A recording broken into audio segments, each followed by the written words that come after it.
तस्मै श्री गुरुवे नमः। के बारे में बात करने वाले हैं जिसे कि देवताओं का गुरु होने का दर्जा प्राप्त है। जब हम उसकी प्रकृति की बात करते हैं तो ग्रहों में सर्वाधिक शुभ माने गए हैं। उनका रंग पीला माना गया है। उनकी जो धातु है वो सोना है। और अनाज की जब बात करते हैं तो पीले चने को गुरु ग्रह से का प्रतिनिधित्व माना गया है। गुरु ग्रह कहते हैं कि उत्तर दिशा में यानी ईशान दिशा में सर्वाधिक शुभ फल उसका निवास स्थान माना गया है। और आपके घर में जब पूजा जो स्थान है वो गुरु ग्रह के निवास का स्थान माना गया है। गुरु को जब दिशा बल की बात करते हैं तो प्रथम भाव में उसको दिशा बल प्राप्त है। उसकी गुरु की जैसे कि सूर्य और चंद्रमा के अलावा बाकी सब ग्रहों को दो राशियां प्राप्त है। तो गुरु ग्रह को जो राशियां प्राप्त हैं वो है मीन और धनु जो कि कालपुरुष की कुंडली में 9th हाउस पे आती है और मीन राशि कालपुरुष की कुंडली में 12th हाउस पे आती है। इसीलिए कहा गया है कि जैसा कि आपको मालूम है कि कुंडली का जो 9th हाउस होता है उसे हम अपने गुरु के लिए भी देखते हैं या घर के बड़े पर्सन या आपके फादर के लिए भी देखते हैं। तो जो गुरु जब 9th स्थान पर होता है तो कहते हैं कि ऐसा व्यक्ति स्पिरिचुअल या आध्यात्मिकता के रास्ते पर अग्रसर होता है या उसे धर्म गुरु की उपाधि प्राप्त होती है। और जब हम कुंडली के 12th हाउस की बात करते हैं तो जिसे कि मोक्ष स्थान माना गया है तो कहते हैं कि जब गुरु 12th स्थान पे होता है यानी ऐसा व्यक्ति ये सोचता है कि अभी तो मैंने कुछ भी अर्जित नहीं किया। वो अपने जब भी व्यक्ति के ऊपर गुरु ग्रह का प्रभाव होता है तो वो किसी आडंबर या पाखंड से दूर होता है और वह सदैव अपने ज्ञान को ग्रहण करने की बात करता है। जैसा कि आपको मालूम है कि गुरु और ग्रोथ दोनों गुरु से मतलब ग्रोथ से ही गुरु शब्द की उत्पत्ति हुई है। यानी कि गुरु ग्रह कुंडली के जिस भाव में बैठता है या फिर जिस भाव का स्वामी होता है वहां पर समय के साथ साथ वृद्धि होती चली जाती है। इसीलिए कई लोगों की कुंडलियों में जब गुरु ग्रह प्रथम भाव में होता है तो वो समय के साथ साथ मोटे होते चले जाते हैं। जब हम गुरु ग्रह की बात करते हैं तो उसके जो उच्च राशि है कालपुरुष की कुंडली में जो 4th हाउस जिसे कि कर्क की राशि प्राप्त है वहां पर गुरु सर्वाधिक उच्च का होता है। जो जैसा कि आपको मालूम है कि जो घर किसी भी व्यक्ति का जो घर होता है वो उसके लिए सबसे मोस्ट वैल्यूएबल प्लेस होता है। तो जब गुरु ग्रह वहां पे विराजमान होते हैं तो कालपुरुष की कुंडली के अकॉर्डिंग सबसे उच्च की माने जाते हैं या फिर कर्क राशि में सबसे उच्च माने जाते हैं। और जब कुंडली के 10th हाउस में या फिर मकर राशि में जब गुरु ग्रह विराजमान होते हैं तो उन्हें परम नीच की संज्ञा प्राप्त होती है। गुरु की जो मूल त्रिकोण राशि है वो धनु में ही है। और जब हम बात करते हैं उनके मित्र के बारे में तो सूर्य चंद्रमा और मंगल गुरु के मित्र हैं और शनि उनके सम है यानी कि ना तो मित्र है ना ही उनके दुश्मन है। और शुक्र और बुध दोनों ही शत्रु में ही माने गए हैं। गुरु को जैसे कि हमें मालूम है कि सूर्य और चंद्रमा दोनों मतलब कुछ ग्रहों को सप्तम दृष्टि प्राप्त है और कुछ ग्रहों को 3 दृष्टियां भी प्राप्त है। तो गुरु ग्रह को 3 विशेष दृष्टियां प्राप्त हैं वो है 5th 7th और 9th। इन तीनों दृष्टियों का अपना अपना विशेष महत्व है। इसके बारे में हम नेक्स्ट वीडियो में बात करेंगे जो कि दृष्टियों से संबंधित होगा। जब गुरु के नख की बात करते हैं तो पीला पुखराज और ये वाली जो तर्जनी फिंगर होती है वो गुरु की फिंगर मानी गई है। जब भी बच्चा माँ के या जब चलना सीखता है तो वो अपनी माँ की तर्जनी फिंगर को पकड़ करके ही चलना सीखता है। इसीलिए कहा गया है कि जो 4th स्थान होता है कुंडली का वो माँ का स्थान होता है और वहां पर गुरु ग्रह सबसे उच्च के होते हैं। जब हम गुरु के रिलेशन के बारे में बात करते हैं तो जो पुत्र होता है जैसा कि हमें मालूम है कि कुंडली में जो 5th हाउस होता है 9th हाउस होता है और 12th हाउस होता है ये तीनों ही भाव कारक माने गए हैं। और जब हम पुत्र की बात करते हैं तो गुरु ग्रह को यानी कि जुपिटर को पुत्र या संतति के लिए उत्तरदायित्व माना गया है। स्त्रियों की कुंडली में गुरु को यानी जुपिटर को पति के लिए भी देखा जाता है कि अगर जुपिटर की स्थिति कुंडली में बहुत अच्छी है या फिर किसी बेनिफिट के साथ में है या फिर अच्छी दृष्टियां प्राप्त है तो ऐसी स्त्री को अच्छा जीवन साथी मिलेगा। और अगर जब हम उस लड़की की या स्त्री के लिए बॉयफ्रेंड की बात करते हैं तो उसके लिए हम मंगल ग्रह को देखते हैं। पर पुरुष की कुंडली में अगर हम उसकी स्त्री के लिए बात करते हैं तो सिर्फ और सिर्फ चाहे गर्लफ्रेंड हो या स्त्री हो तो हम शुक्र ग्रह को ही देखते हैं। जब हम बात करते हैं कि नक्षत्र के बारे में, तो जैसा कि मालूम आप लोगों को मालूम है कि प्रत्येक ग्रह को 3 नक्षत्र प्राप्त हैं। तो जो गुरु के नक्षत्र हैं वो विशाखा पूर्ण वर्षु और पूर्व भाद्रपद की बात करते हैं। तो जो जोड़ा हुआ धन होता है, गो राजा से गो यानी कि गाय, जो और उसके अलावा राजा से जो सम्मान प्राप्त होता है, बड़ा मंदिर या बड़ा महल, किसी भी महल का शिखर भी गुरु ग्रह का ही रिप्रेजेंटेटिव होता है। जब हम बात करते हैं रिश्तों में बात करते हैं, तो पुत्र पिता के पिता यानी पितामह, स्त्री के लिए पत्नी स्त्री के लिए पति को भी हम गुरु ग्रह से ही देखते हैं। जब भी ज्योतिषी की बात करते हैं, यानी कि ऐसा व्यक्ति जो कि मीडिएटर की होता है, या फिर जब हम किसी भी पूजा पाठ या किसी भी मंत्रोच्चारण के लिए जब हम किसी प्रकांड पंडित की बात करते हैं, तो भी हम गुरु की ही बात करते हैं। गुरु ग्रह को जैसा कि आपको मालूम है कि देवताओं का गुरु होने की उपाधि प्राप्त है, तो जो भी शुभ काम होते हैं वो गुरु के बिना नहीं हो सकते हैं। जब भी हमें किसी भी लड़के या लड़की की शादी के लिए बात करनी है, या फिर किसी भी मकान की मुहूर्त या किसी भी शुभ कार्य का आरंभ करना होता है, तो उसके लिए गुरु की उपस्थिति अनिवार्य है। ये कहा जाता है कि गुरु के लिए एक बात और फिर भी फेमस है, कहा जाता है कि स्थान हानि करो जीवा, यानी गुरु ग्रह को जीव का भी के रूप में भी कहा जाता है कि गुरु ग्रह जहां पर भी बैठता है उस जगह का नाश करता है। पर अकॉर्डिंग टू मी, जहां पर भी गुरु ग्रह बैठता है, यानी कि कुंडली में गुरु प्लेनेट जहां पर भी स्थित होते हैं, उस स्थान का इंटरेस्ट कम कर देते हैं। लाइक दैट अगर किसी की कुंडली में गुरु 4th स्थान पर है, तो हम ये कहेंगे कि ऐसा व्यक्ति अपने घर के प्रति इंटरेस्ट कम लेगा। इस बात को आप ऐसे समझ सकते हैं कि जब भी किसी के घर में गुरु की उपस्थिति होती है, तो ऐसा व्यक्ति खुद गुरु के चरणों में होता है। तो अगर आप उस व्यक्ति से मिलने जाएंगे, तो वो आपको वो उचित सम्मान नहीं दे पाएगा जो कि वो देना चाहता होगा। अब जब भी कुंडली में 6th स्थान पे गुरु होते हैं, यानी 6th स्थान यानी कि आपके रोग रन के लिए, कंपटीशन के लिए होता है, तो ऐसा व्यक्ति अपने कर्ज को लेकर के परेशान होता है। और उसके अलावा जब भी कुंडली में 7th स्थान पर गुरु होते हैं, तो कहते हैं कि ऐसा व्यक्ति ग्रस्त में रहता हुआ भी सन्यासी होता है। ये कहा जाता है कि जो 7th स्थान है, उसके जो कारक ग्रह है वो शुक्र देवता है। शुक्र जिसे कि हम लोगों ने राक्षसों के गुरु के लिए बात की है, भोग और ऐश्वर्य के लिए बात की है। और जब हम गुरु ग्रह की बात करते हैं, तो वो ज्ञान और अध्यात्म से जुड़ा हुआ ग्रह माना जाता है। तो जब वहां पर शुक्र के स्थान पर गुरु की उपस्थिति होती है, जैसा कि मैंने पहले भी बताया कि गुरु और शुक्र दोनों आपस में दुश्मनी रखते हैं, तो जब भी वहां पर अगर गुरु ग्रह की उपस्थिति होती है, तो ऐसा व्यक्ति अपने गृहस्थ में या फिर अपने सांसारिक धर्मों के प्रति थोड़ा विमुख हो जाता है। वो अपने गृहस्थी को या अपनी फैमिली को उतना टाइम नहीं दे पाता। एक तरह से वो पब्लिक फिगर के रूप में जाना जाता है।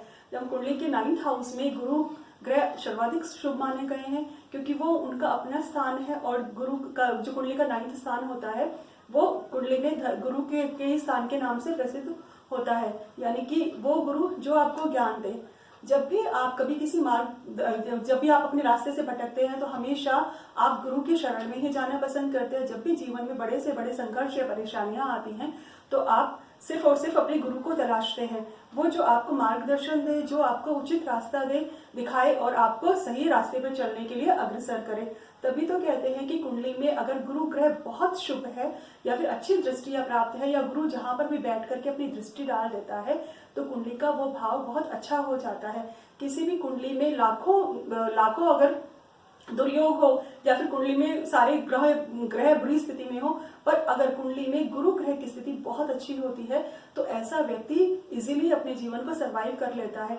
ये भी कहा जाता है कि गुरु की दृष्टि में अमृत है, और वो कुंडली के लाखों जो दुर्योग होते हैं, कुंडली में जो भी लाखों दुर्योग होते हैं, उन सबको नष्ट करने की कैपेसिटी भी रखता है। ये भी गुरु के लिए, यानी कि गुरु को ब्राह्मण के रूप में रिप्रेजेंट किया गया है। जो गुरु होते हैं, उनकी जो जाति होती है वो ब्राह्मण होती है। तो जब हम डोनेशंस की बात करते हैं, तो ये कहा जाता है कि more donation you give the more you get, more you give more you receive, यानी कि जितना ज्यादा आप दान धर्म देंगे, उतना ही ज्यादा आप प्राप्त करेंगे। जब हम लोग ये देखते हैं कि कुंडली में गुरु ग्रह की जो स्थिति है वो आपकी अच्छी है या नहीं है, तो उसको देखने के लिए आप लोग ये देखेंगे कि उस व्यक्ति को कितना सम्मान प्राप्त है। यानी कि हम लोग ये देखेंगे कि उस व्यक्ति, क्योंकि गुरु ग्रह को हमने प्रॉस्पेरिटी के लिए सुख चैन के लिए देखा हुआ है। तो जब भी किसी व्यक्ति की कुंडली में गुरु ग्रह की स्थिति बहुत अच्छी होती है तो वो समय के साथ साथ सुख और सुविधाओं की ओर अग्रसर होता जाता है। ये कहते हैं कि जो गुरु ग्रह होते हैं या जो गुरु होते हैं वो अपने शिष्य को की विभिन्न प्रकार की परीक्षाएं लेने के बाद में ही डिग्री के रूप में अवार्ड प्रदान करते हैं। यानी कि जो भी आप गुरु के आशीर्वाद से जो सीखते हैं तो गुरु उनको अपने आशीर्वाद के रूप में, डिग्रियों के रूप में आपको देते हैं। तभी तो आपने देखा होगा कि जो भी कॉलेज की या लाइब्रेरी की जो भी कॉलेज या स्कूलों की जो डिग्रियां होती हैं या जो भी किसी कंपटीशन की डिग्री की से रिलेटेड जो डिग्रियां या जॉब आपने हासिल की हुई होती है उनको आपसे कोई भी नहीं ले सकता। बट जब जो भी चीजें बुद्धि चातुर्य के हिसाब से होती है, कई बार ऐसा होता है कि आपकी बुद्धि भ्रमित होने की वजह से आप लोग सही रास्ता या सही डिसीजंस नहीं ले पाते। पर लेकिन जब भी किसी को गुरु का आशीर्वाद प्राप्त होता है तो ऐसा व्यक्ति सही डिसीजंस ले पाता है। इसीलिए कहते हैं कि जब भी कुंडली में गुरु बली होता है तो ऐसा व्यक्ति समय के साथ धन संपदा समृद्धि या अच्छे आदर्श या एथिक्स वाला होता है। वो सही और गलत का भेद बहुत अच्छे से कर पाता है। उसका शारीरिक और मानसिक स्वास्थ्य बहुत अच्छा होता है। वो कंफ्यूजन के स्टेट में नहीं फंसता है कि मुझे क्या करना चाहिए या क्या नहीं करना चाहिए। वो सब गुरुजनों का प्रिय होता है, अपने माँ बाप का प्रिय होता है और उस पर बड़ों का आशीर्वाद सदैव बना रहता है। जब भी कुंडली में गुरु ग्रह थोड़े प्रॉब्लम में होते हैं या फिर उनपे मैलेफिक दृष्टि प्राप्त होती है या उनकी स्थिति कुंडली में सही नहीं होती है तो ऐसे व्यक्ति में अत्यधिक यानी हर चीज की अति विराजमान होती है। यानी वो दानशील होगा तो जरूरत से ज्यादा दानशील होगा या फिर जो घमंड होगा वो ज्ञान का घमंड बहुत जबरदस्त रूप से उसके अंदर आ जाएगा। कहते हैं कि घमंडों में सबसे जो निकृष्ट घमंड माना गया है वो ज्ञान का घमंड माना गया है। यानी व्यक्ति के पास ज्ञान तो है, नॉलेज तो है, पर लेकिन वो नहीं देना चाहता। तो इसी तरह का जब भी व्यक्ति का कुंडली में गुरु ग्रह पीड़ित होते हैं तो वो बदनामी की तरफ अग्रसर होता है, थोड़ा घमंडी हो जाता है और हर लाइफ में संघर्ष बहुत ज्यादा होते हैं क्योंकि वो अपने समय समय पर अपने गुरुओं को रिस्पेक्ट नहीं देता, उनकी बातों को, सलाह को नहीं मानता है। तो इसीलिए कहा गया है कि जब भी हम किसी काम को करें हमें सदैव अपने बड़ों से सलाह लेनी चाहिए। इसीलिए तो कहा गया है कि जो गुरु जो होते हैं यानी कि आपकी फैमिली में या आपके जो घर में जो बड़े लोग होते हैं वो सारे के सारे गुरु माने गए हैं। यानी कि जो भी आपको सही समय पर मार्गदर्शन करे वो सब गुरु है, चाहे वो आपसे उम्र में ही छोटे हों। कई बार जब गुरु ग्रह अच्छे नहीं होते हैं कुंडली में या फिर यूं सोचिए कि आपकी यूथ में जो आपके जो गुरु होते हैं या लाइक दैट कई बार वो कहते हैं कि कोई बात नहीं, एक ड्रिंक पी लेते हैं, कोई फर्क नहीं पड़ता। तो इस तरह की जो स्थिति उत्पन्न होती है वो गुरु ग्रह की खराब स्थिति की वजह से या कुंडली में खराब जुपिटर की वजह से उत्पन्न होती है। जब हम लोग डिजीज की बात करते हैं यानी बीमारियों की बात करते हैं कि गुरु ग्रह से हम लोग किन किन बीमारियों को देखेंगे तो उनके लिए हम डायबिटीज, जॉन्डिस, किडनी से रिलेटेड बीमारियां या फिर बॉडी में किसी भी ऑर्गन का बढ़ जाना यानी कि हर्निया या फिर ब्लड सर्कुलेशन से रिलेटेड जितनी भी बीमारियां होती हैं। उसके अलावा ईयर के लिए ये कहा जाता है कि जब भी आप किसी की सलाह को मानना नहीं चाहते हैं या सुनना नहीं चाहते तो उसके पीछे साइकोलॉजिकली प्रॉब्लम होता है कि आपके ईयर को में प्रॉब्लम होने लग जाती है या आपके कान के पर्दे डैमेज होने लग जाते हैं। इसके अलावा जब भी हम लोग बात करते हैं कि बॉडी में जब हार्ट की बात करते हैं यानी कि हमारे दिल की बात करते हैं, जैसा कि आपको मालूम है कि जो आपका हार्ट होता है वो उसमें लोअर इमोशंस या जो भी सारे इमोशंस होते हैं वो उसमें वहाँ पर स्टोर होते हैं। तो जब भी आपने सुना होगा तो लोग ये नहीं कहते हैं कि हमारा दिमाग टूट गया, हम लोग ये कहते हैं कि तुमने मेरा दिल तोड़ दिया। यानी कि जो भी इमोशंस है, जो भी मेमोरीज है वो सारी के सारी दिल में मौजूद होती हैं और इसीलिए जो ब्लड सर्कुलेशन होता है वो भी जुपिटर से ही देखा जाता है। उसके अलावा हम लोग ये देखते हैं कि जो कुंडली में जो 10th स्थान पे गुरु ग्रह जब भी वहां पर होते हैं तो वो उतने अच्छे नहीं समझे जाते क्योंकि कुंडली का जो 10th स्थान है वो शनि, कालपुरुष की कुंडली के अकॉर्डिंग शनि को का प्रतिनिधित्व प्राप्त है और जब वहां पर शनि की जगह पे गुरु आ जाए तो थोड़ा सा प्रॉब्लम क्रिएट होने लग जाती है। व्यक्ति अपने कार्य को लेकर के थोड़ा कंफ्यूज्ड हो सकता है, वो ये समझ नहीं पाता कि क्या सही है या क्या गलत है। तभी तो कई बार कई कुंडलियों में गुरु और शनि दोनों साथ में जब पाए जाते हैं तो हम ये कहते हैं कि धर्म कर्म राजयोग उसकी कुंडली में बना हुआ है या फिर धर्म कर्म का कॉम्बिनेशन उसकी कुंडली में बना हुआ है। तभी यानी कि गुरु ग्रह किन किस करियर को रिप्रेजेंट करता है।